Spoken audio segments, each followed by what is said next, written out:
Hello friends, aloo paratha ખાઈને જો બોર થયા છો તો તમે પણ ટ્રાય કરો મારી જેમ પ્યાજ બેસન પરાઠા. એક પેનમાં તેલ લો, જીરું અને હિંગ નાખો, પછી અધકચરા વાટેલા મરી, વરિયાળી અને ધાણા નાખી અને બરાબર સાંતળી લો.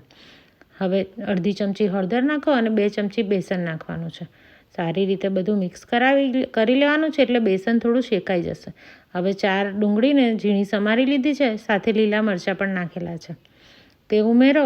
1 ચમચી મરચું, 1 ચમચી આમચૂર પાવડર અને સ્વાદ પ્રમાણે મીઠું નાખવાનું છે. સમારેલા લીલા ધાણા નાખવાના છે. હવે ગેસની ફ્લેમ ઓફ કરી લીધી છે. બધું સારી રીતે ભેળવી લો અને છેલ્લે 2 ચમચી ધાણા જીરું નાખો. હવે આ માવાને મિક્સ કરી અને થોડો ઠંડો પડવા દો.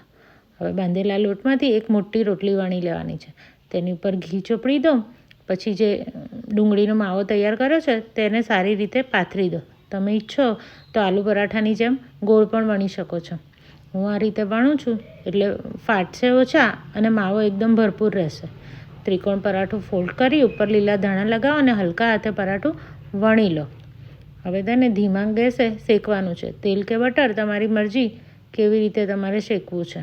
એકદમ ક્રિસ્પી પરાઠું થશે. ખાવામાં એટલું ટેસ્ટી. ઘરમાં જ રહેલી સામગ્રીથી ફટાફટ બની જતા આ પરોઠા તમે જરૂરથી ટ્રાય કરજો.